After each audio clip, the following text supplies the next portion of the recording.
नमस्कार, अस्सलामु अलैकुम। मैं हूं इमरान खान और आप देख रहे हैं वीडियो शो दीन दुनिया लाइव हिंदुस्तान पर।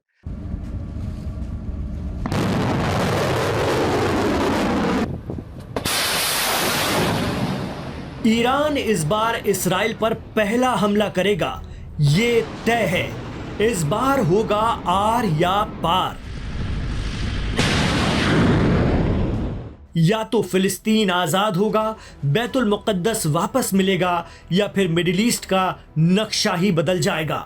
ईरान की तैयारियां देख लीजिए, आपको भी एहसास हो जाएगा।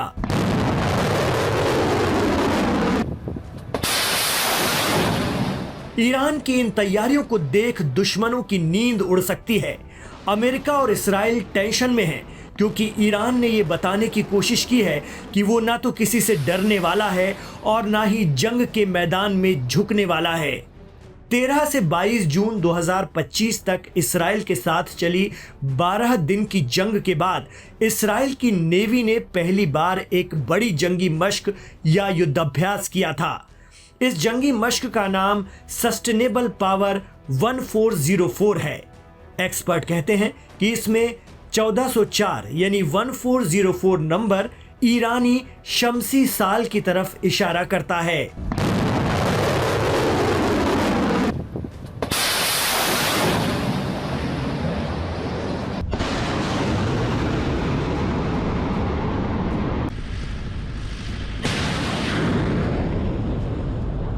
ईरान का शमसी साल 1404 21 मार्च 2025 से स्टार्ट हुआ है। इस दिन ईरान के सुप्रीम लीडर, जिन्हें वहां रहबर भी कहा जाता है, आयतुल्ला अली खामनेई ने एक लंबा खुतबा भी दिया था, जिसमें उन्होंने कहा भी था कि दुश्मनों ने ईरानी कौम को सही इस्लाम से दूर करने के लिए काफी जहरीले प्रोपेगेंडे किए, लेकिन उनकी सभी कोशिशें नाकाम रहीं और ईरानी कौम आध्यात्म, अल्लाह, पैगंबर इस्लाम और अहले बैत के वसीले से जुल्म और नाइंसाफी के खिलाफ जद्दोजहद करने लायक बनी, जो दुनिया में एक मिसाल है।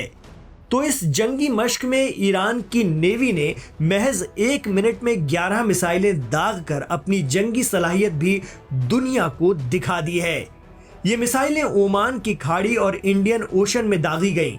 ईरान की मिसाइल ताकत का लोहा तो दुनिया ने उसी वक्त मान लिया था जब 12 दिनों की जंग के दौरान ईरान ने इस्राइल में भारी तबाही मचाई थी।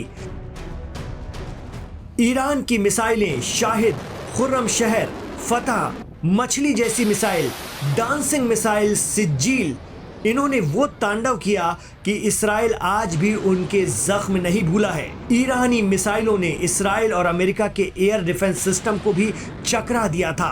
हालात ये बने कि इस्राइल के शहरों में भारी तबाही हुई और कतर में मौजूद अमेरिकी एयरबेस पर खासा नुकसान।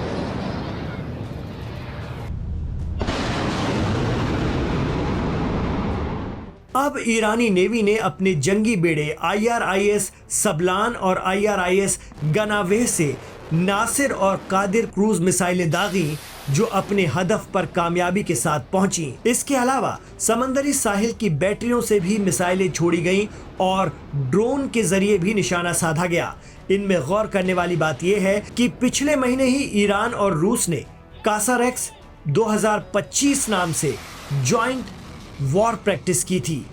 अब ईरान ने दक्षिणी समुद्री इलाके में अकेले अपनी शक्ति का प्रदर्शन किया है।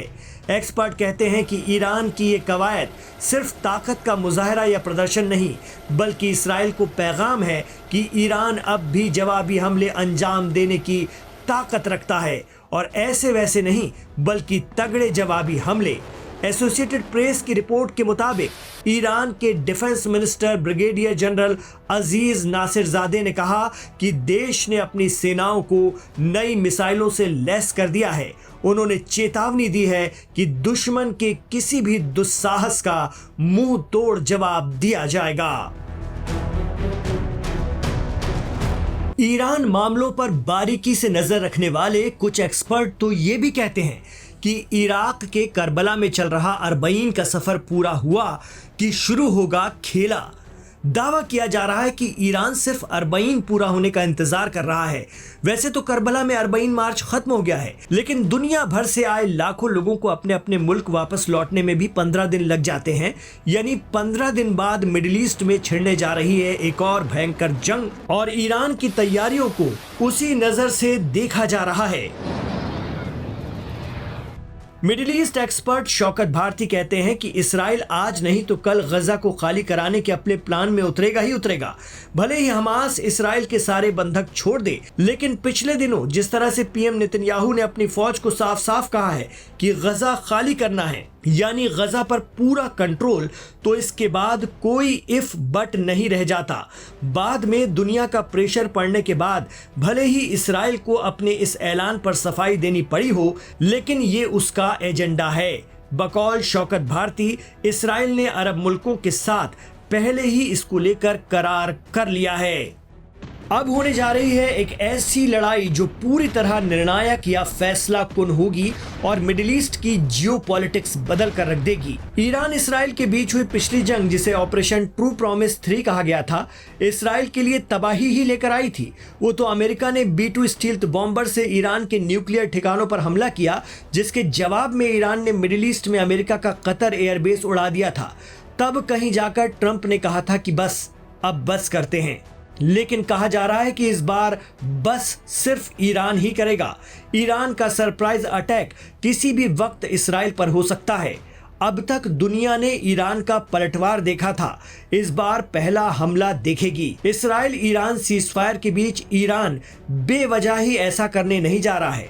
कहा जा रहा है कि इसके पीछे कुछ ठोस कारण हैं, जिसके चलते अब ईरान के सब्र का बांध टूट रहा है। एक्सपर्ट कहते हैं कि गजा में हमास के साथ उलझा इसराइल हो सकता है वहां सीज फायर होने के बाद फिर ईरान को छेड़े, क्योंकि इसराइल की नज़र में मिडिल ईस्ट से लेकर मशरिक़ वुस्ता तक सारी प्रॉब्लम की जड़ ईरान है, और ईरान की नज़र में इसराइल का वजूद ही अपने आप में बहुत बड़ा खतरा है।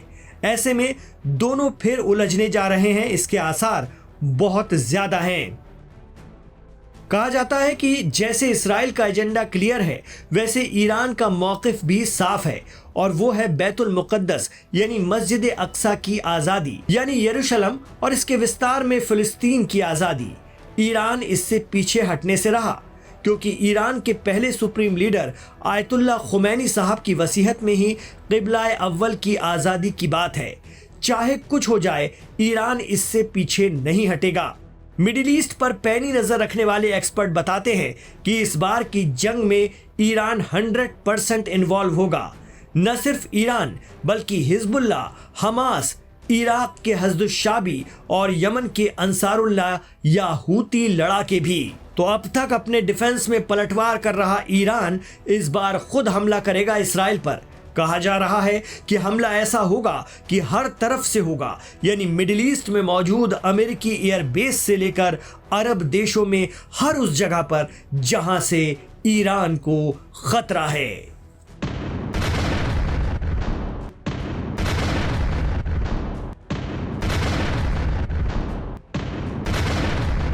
क्या कुछ इस तरह के हालात आगे दिनों में बनने वाले हैं? आपको क्या लगता है? कमेंट बॉक्स पर आप हमें जरूर बताइए। इमरान खान के साथ आखिर तक आप कनेक्ट रहे, आपका शुक्रिया। गुजारिश रहे कि वीडियो पसंद आया है तो इसे लाइक कीजिए, बहुत ज्यादा शेयर कीजिए, खूब आगे बढ़ाइए। गुजारिश रहेगी आपसे कि हमारे चैनल लाइव हिंदुस्तान को सब्सक्राइब जरूर कीजिए। बहुत शुक्रिया इमरान खान के साथ जुड़ने के लिए।